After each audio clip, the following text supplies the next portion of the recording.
This week in Quick Tip Tuesday, I want to talk about how to use a pencil to show mold lines. If you have your model car kit and the body has mold lines, they're not always easy to see.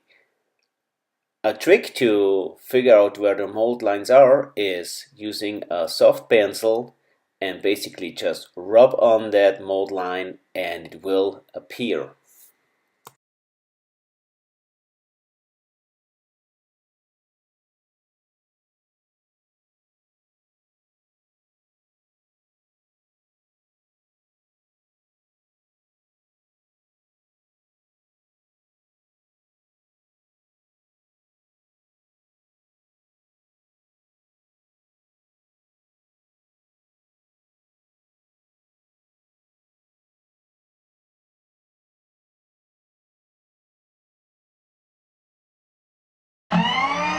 But this was the tip of this week.